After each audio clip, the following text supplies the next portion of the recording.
Hey, microphone. I don't think you'll ever beat that.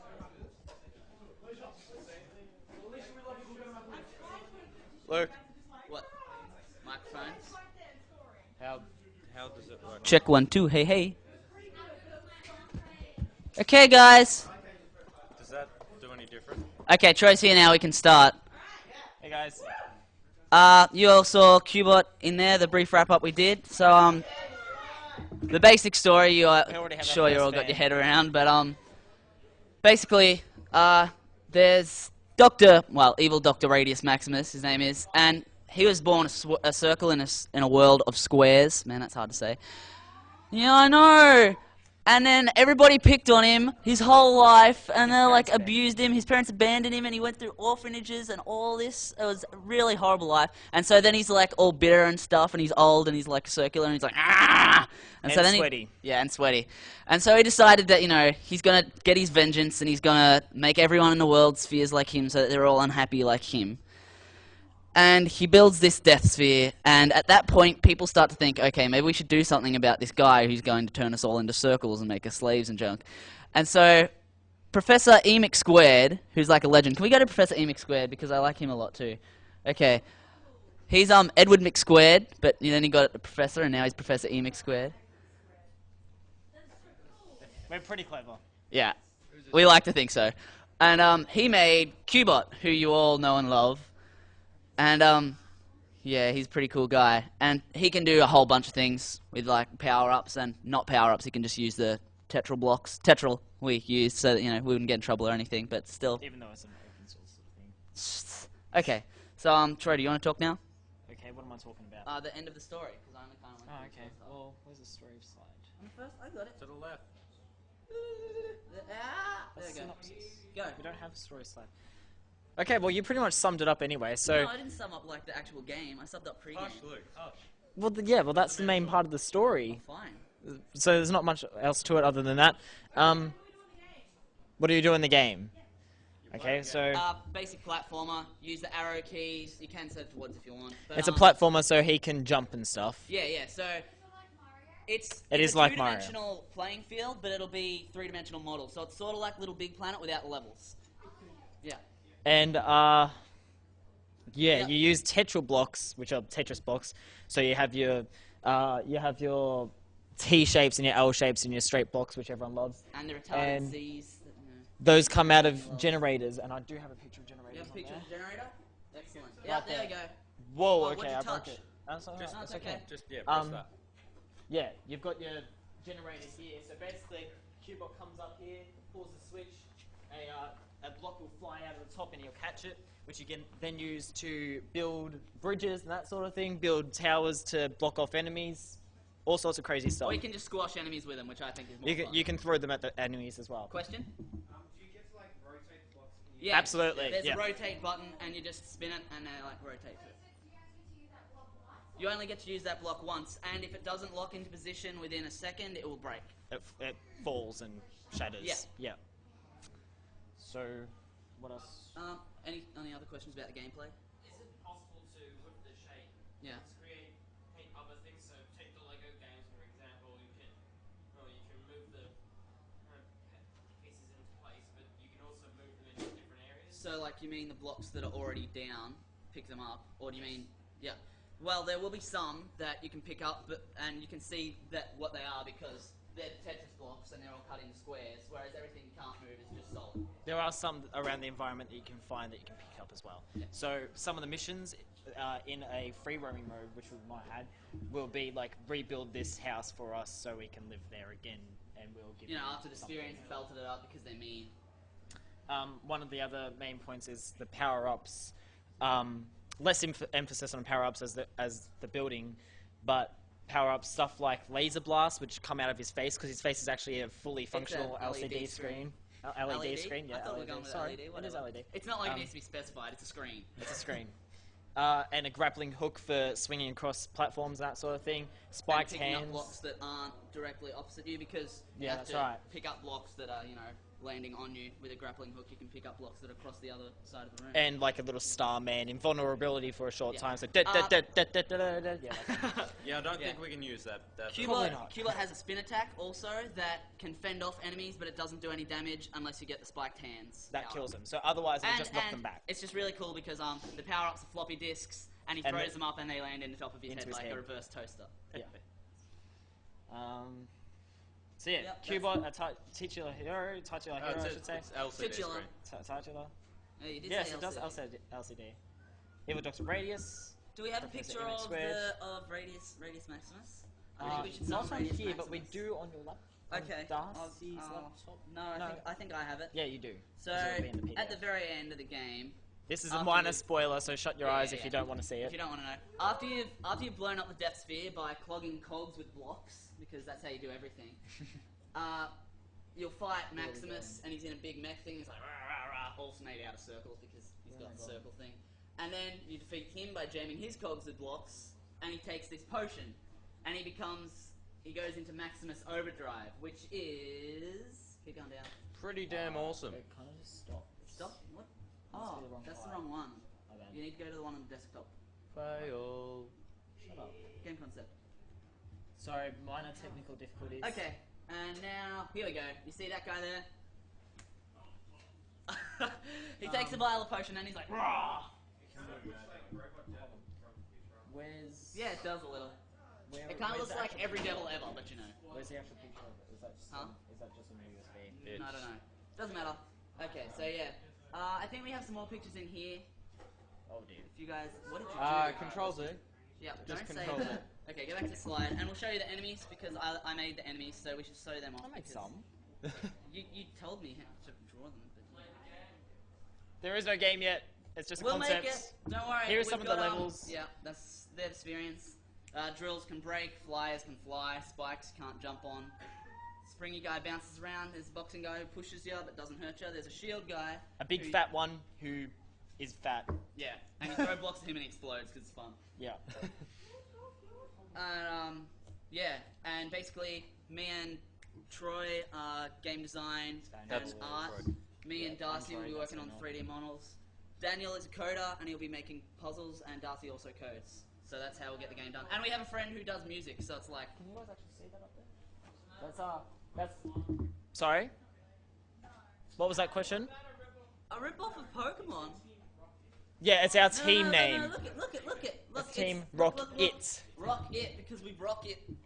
The Rocket Good. Yeah, You yeah. get that? That's a reference. Yeah, not really. He designed it himself. Yeah, well, we're Team Rocket, and prepare for awesome. Yeah. And make it awesome. Yeah.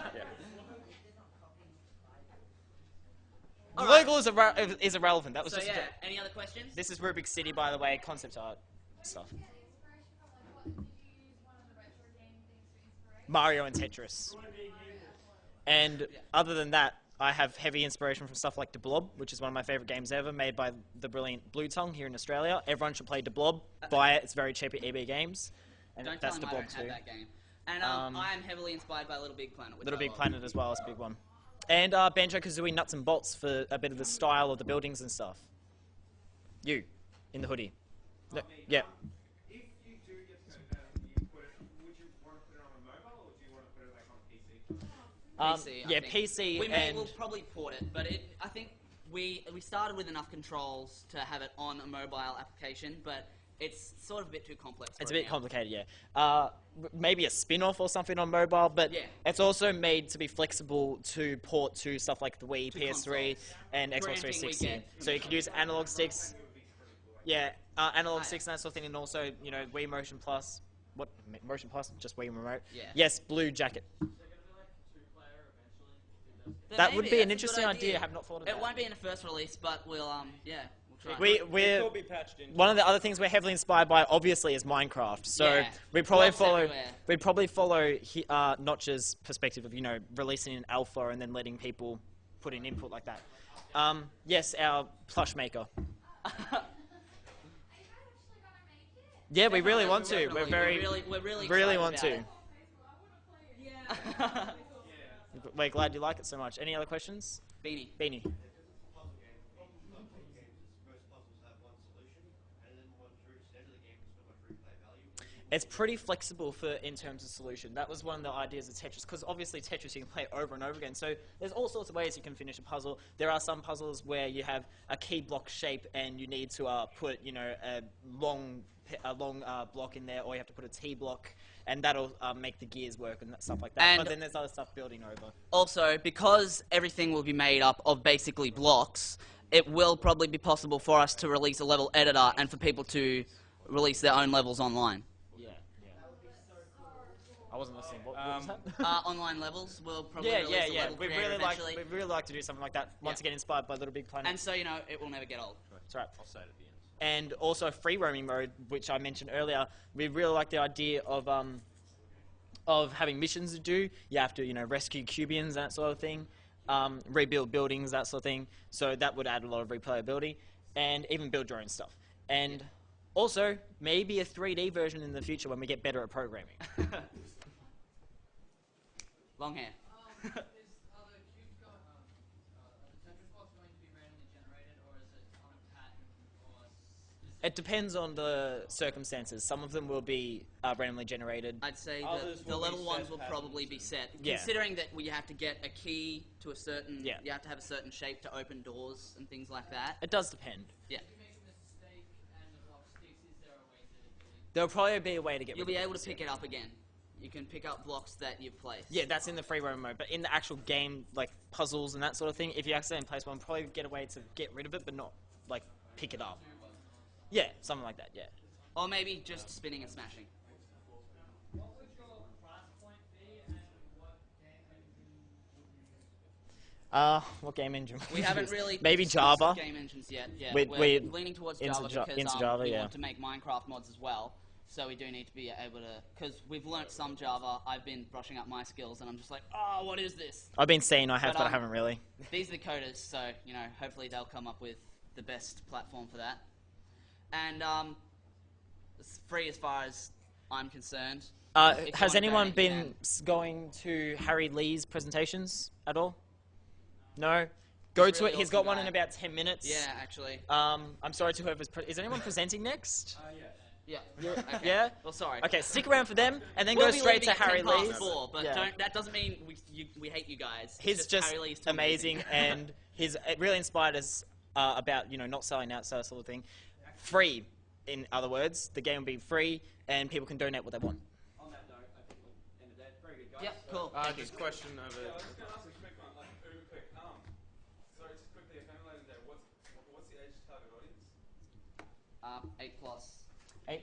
Pretty but much everyone. Anyone who likes platformers and indie games. Yes. So because it's all ages, how are you going to balance the difficulty? Like, what if the younger kids get stuck? It's going to be like a hint system, like in the recent Mario games, that sort of thing. You can get hints. Professor Emic Squared. Even will show Squared on come up on your your screen and says, maybe you could do this. So yeah. So, Well, that's why we went with 8 plus. possibly to Because target the older audiences, like they could assume your games. Maybe like an option to turn off hints or something. Yeah. Well, Yeah. the hints are only there if you ask for them. They don't just appear. Kind of like an age. What age are you? And then if the age is like. Yeah, sure. that's Yeah, an something like that. interesting idea. We'll Yeah. look into And that. it's like it's not saying that the hint system's turned off, but it's like Yeah. you should be this. But there are 30-year-olds who suck as much as 8-year-olds, and there are 8-year-olds who are amazing. Like me, I'm 17. Yeah. And just one last note, we might make a Facebook page titled Qbot if you want to follow the development of the game. Just an idea, so Okay. So That'll- keep an eye out for that. Thanks, guys. thank you.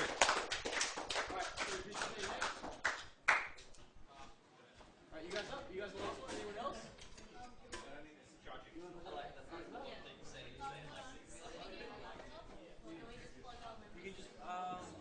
Can I have access? Because I need to use my PDF for reference.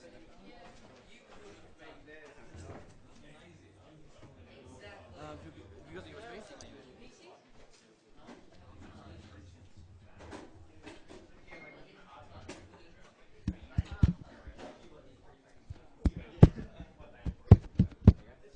It's on.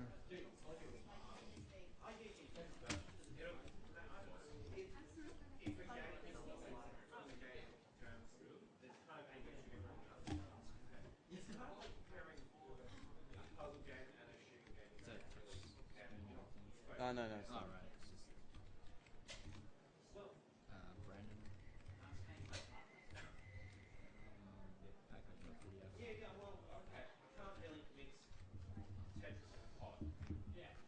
you need this one as well? No, that's just There you go. Can you do it without the mouse, or because mouse isn't working?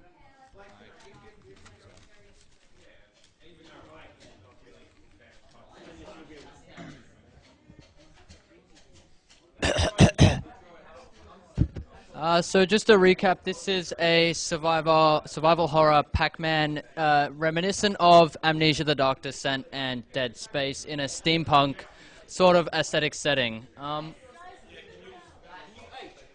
sorry, we've got limited time. Can you keep it down and pay attention to the treat them with the respect? The basic core gameplay is same as Pac-Man. You go through a maze-like level to collect a certain item. Instead of dots, in this case, it is grid map segments as you are searching for survivors. The enemies will randomly roam around the map and will have certain techniques depending on the enemy class on how to get to you and how to destroy you. There is no combat system as such, but you will collect medication as you do with the big dots in Pac-Man, and it will make the enemies vulnerable to you as the Pac-Man is going through psychological problems and the enemies are actually just a figment of his imagination.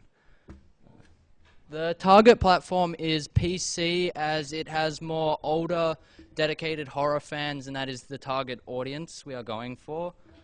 Go background. Scroll down. What about cool gameplay? No, I already went through that. The basic background is you are on a airship.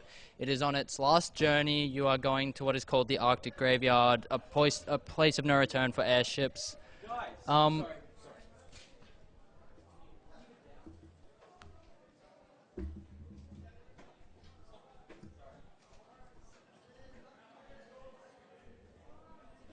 There should be like a mass twist at the end. Well, he's writing down notes, so I have to wait. The twist at the end should be that the ship is also the state of his mind. And that's why it's the king, because his mind Oh, if you're asking a question, yeah. Yeah, so he's on his last journey to what is known as the Arctic Graveyard, a point of no return for ships. There was a large incident on the ship in which they were collecting a certain cargo, and the cargo had hallucinogens inside, causing the crew members and other staff to essentially go insane and kill each other. The Pac-Man was also affected, hence his mental condition at the moment. The 4 ghosts or character classes are people he felt directly responsible for the deaths of, such... Oh, that's the captain there. There's Howard, the engineer. He is a sickly man who was fatigued and did not want to go aboard the ship at this time. He fell critically ill, passed out, and essentially got crushed by his own machinations. very gruesomely. Yes, So that's... if you want to see gore, buy this game. There is the nurse. She is Howard's husband. She fell into a deep state of... wife, whatever. She loves him. She fell into a deep state of depression after his death and killed herself. Oh wait, I should actually... Going back to the engineer, he has the ability to control the landscape around you. So if there are steam valves or certain platforms on the ground, he can control them to hinder your progress or help other ghosts advance to you quicker.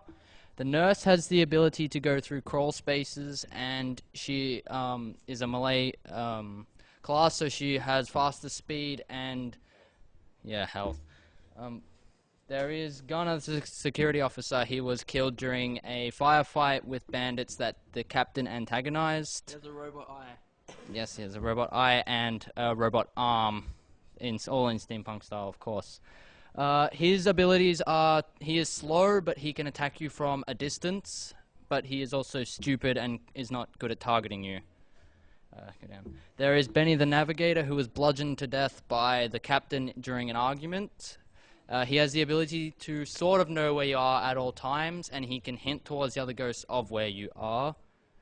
The narration will consist of the enemies talking about what their lives were like during, before, like when the airship was all safe, and the captain will also narrate on certain aspects of the game when he kills a ghost or gets attacked by a ghost or sees something he's familiar with. There will also be events, notes you can pick up instead of fruit, like etchings on the wall and certain stuff to describe the events that happen throughout the. We have the environments. There will be the medical bay, which is where it's a medical bay. You'll be able to hide under the trolleys, go into the rooms, search for objects.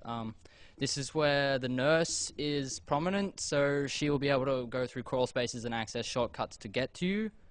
There's the mechanics bay, which is where it's an intermediate level. Oh, I should have waited. The medical bay is the start, is the tutorial, and it's short and will act as a central hub at 2 points in the game. There is the mechanics bay. It's intermediate difficulty and rather long. This is where the engineer comes into play, and it has a lot of environmental challenges for you to overcome. There's the cargo hold. It is one of the harder and longer parts of the game. It has a lot of obstacles, a lot of items for you to pick up. Not that light. And not very much light. So it will be used for your advantage and to your disadvantage. There is the gameplay of Pac-Man. It is a third-person psychological survival horror. The key elements for the player will be exploration, overcoming obstacles, avoiding darkness and light, avoiding the enemies, collecting logbooks, keys, power-ups, and there will be stealth elements such as hiding yourself under trolleys in the medical bay, etc. The movement will be in the typical third-person style, such as Dead Space or Mass Effect, something similar to that. There will be hubs such as the medical bay to begin with, for where you can stay if you are feeling stressed or whatever about the game and just need to chill. We have the light and darkness, which comes into play. The enemies will roam the map at random until they have some sort of idea where the player is. Then they will hunt you down ruthlessly until they believe you not to be there anymore. You cannot kill them. Huh. Yeah. First of all, sounds fantastic. Thank you. And is there any way to know where the enemies are? Like, is there a mini-map? They emit a light. Oh, okay. So if you see a faint red glow, it will be the nurse. If you see a faint green glow, So can you see that through walls or like coming around corners and stuff? mostly coming around corners. That's to keep the atmospheric horror aspect of the game, which is out. Oh, Does the player know from the beginning that they're actually just figments of his imagination? no, they do not. It'll be the final plot twist that you find out. Yeah. I like that very much. I just thought I'd. I just wanted to say that because if you just kept it so that it was like, there's people I've been running away It wouldn't be that scary. Yeah. I really like that. So the combat is simple. You can't kill the enemies unless you have gained the medication, which we'll figure out some way to disguise so you're not alerted to the ending. Then you can essentially just touch them, and he'll come to the realization that they don't exist, and they will dissipate, and you'll get some nice narration along with that. There will be collectibles, the medications, the story items. There will also be photos and stuff he can look upon, which will give you some more sweet narration. This is the explanation to the original game. It is similar to the original product due to the core gameplay, such as the maze-like levels, the dark, because it's black background. Collecting the item, interacting, getting the bonuses, such as fruit, but in this case it's logbooks. The ability to only stop enemies temporarily or be destroyed by them otherwise. You also have the ability to use maintenance tunnels, which will act as sort of the sides of the map in Pac-Man, where you could, go across as a shortcut, but the Ghost will also have the ability to use that. And that's pretty much all we've got written down. And on the section of, on the subject of the dying from the ghosts, he sees them, so when he gets killed by them, he thinks it's happened, therefore it does. But it doesn't really happen. He just dies. Because they are figments of his imagination. There will be His brain tells himself that he died. and because they are figments of his imagination, there will be multiple ones, and they'll just appear just as on the map. When they come around the corners. Yeah. I should also mention there will be maps and segments on the walls. You can't actually just press M or there will be a mini-map. The HUD will essentially be empty. So if you look on a wall, you'll see like the captain will etch where he's been, so you can get a rough idea of how much left you have to explore, etc. And that's it. Any questions? Already asked my question. You were doing clarity find out, because there are people coming who want to do handheld tournaments, and this is where they've been talking about. How long do you reckon you need for your presentation? About 4 minutes. I'll give you 5 minutes. Oh, great. You can just go up and set up. Yeah, sure. Thanks for listening, by the way, guys. Is anyone staying for like presentation? Yeah. Clarity? We're gonna have. Yeah, I think you should. You may want to close that first, though. Okay, that's cool. You close it. Yeah, sorry. Mouse doesn't work. Oh. Will keyboard shortcuts work? You want to grab your Oh yeah. keyboard shortcuts work? Yeah, just plug yours in. Oh, there you go. Sorry. Just let yours up. Oh, it's a touch screen.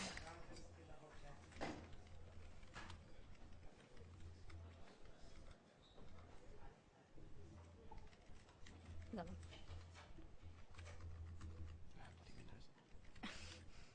Where is it? CGBC. Presentation. Second one. Second one? Yes. No, I just want to watch.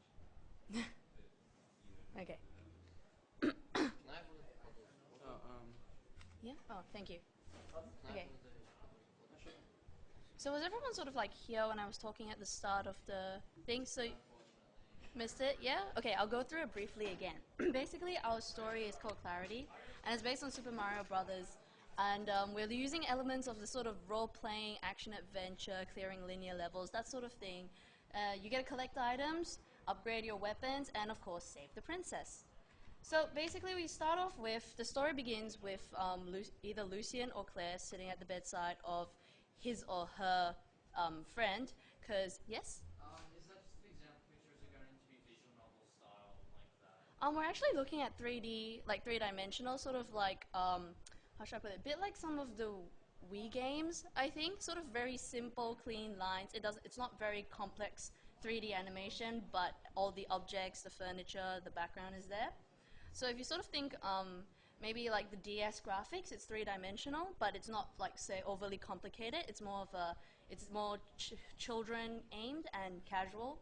Yeah. So this is just a sketch of, you know, one of the levels, because it's you can move in all directions. You can jump. So I guess that's sort of the 3D aspect of it.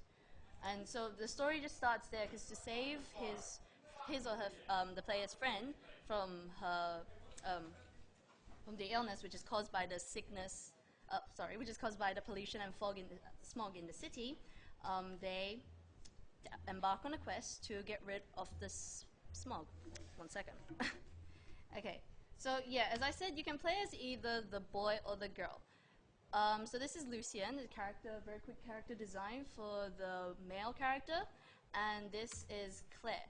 Now, if you pick Lucien, then of course, then the other character, Claire, will be the one in hospital, and you have to save her. However, if you pick Claire, Lucien will be the one who's sick, and you have to save him. So, yes. Will there be any differences in the abilities of the male? No, none at all. It's just, yeah, just cosmetic. If you want to, but for visual as well, I guess. Yeah, but no, there will be no skill difference and no story difference. Okay, and the basic weapon, as you always need to defend yourself in such games, will be a ray gun. Now, because this ray gun is solar powered, which makes it special and very environmentally friendly. The player will get this ray gun at the start of the journey from a doctor who overhears his declaration of love and quest, and he'll give him the ray gun and say, well, best of luck for your journey. Now, this ray gun will be upgraded throughout the game. So as you proceed through the levels, you can complete mini games like this Pac-Man mini level. So I'll show you later, but in some of the maps, there will be pipes and chimneys that you can hop into and open a new level, and sometimes you'll go into a residential house and you have to help a family by cleaning up their room or finding a lost item, and all this will go to upgrades or just better enhancing the gaming abilities. So this is an example of a mini level, and here are some sort of concept art for the monsters that you might encounter during the travels. So we sort of have an idea of, say, smog, trash, and gas leaks, or yeah.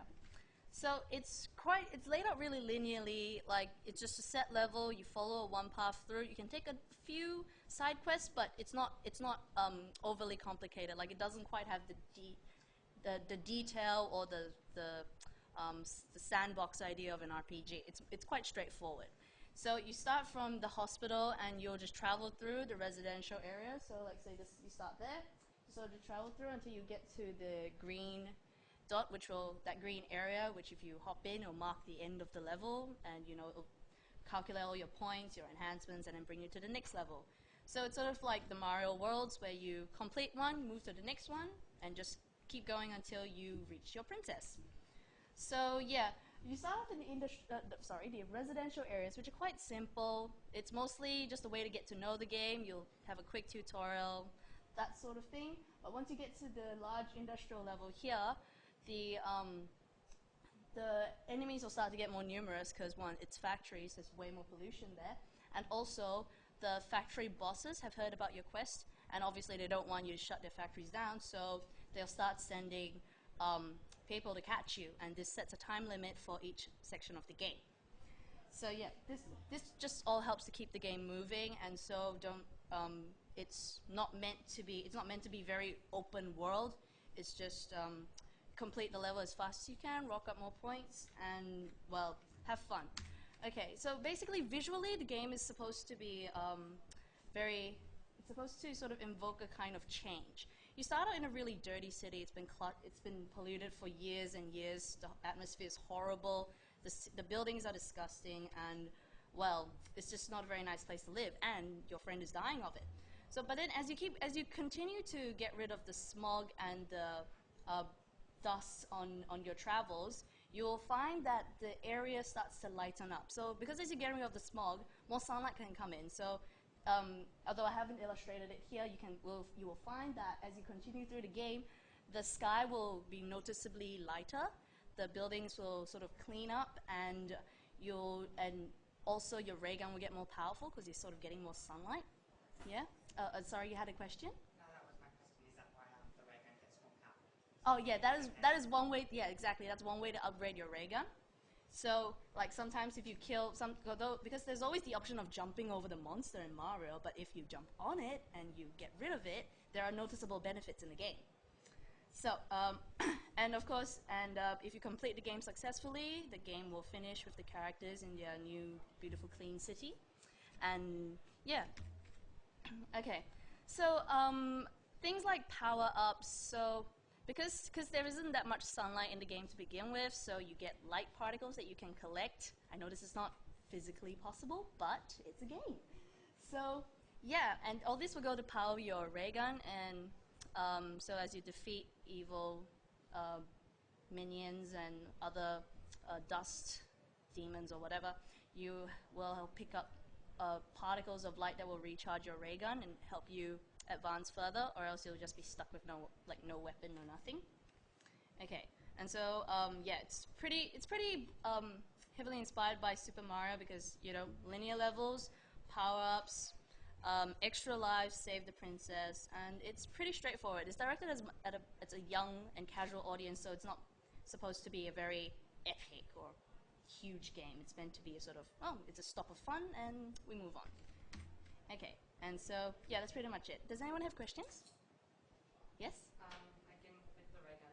Mm-hmm. You know how in Super Mario, unless you've got the all power, you have to jump on your monster? Yeah. And even the all power it's kind of hard to aim it because it goes down and then up, and so you got to be pretty close. Is that similar with the ray gun, or can you just shoot straight ahead? I'm pretty sure the ray gun will probably shoot straight ahead because it's also three-dimensional. So already you'll have a sort of field of vision that you have to aim at. So if we make the ray gun act weirdly, you're probably not going to hit anything. So yeah, it'll just be a straight sort of a mini shooter in a way. Any other questions?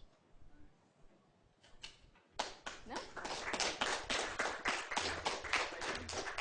Thank you. I think that pretty much clears us up for student presentations. There are tournaments on. Feel free to attend any of those. Okay.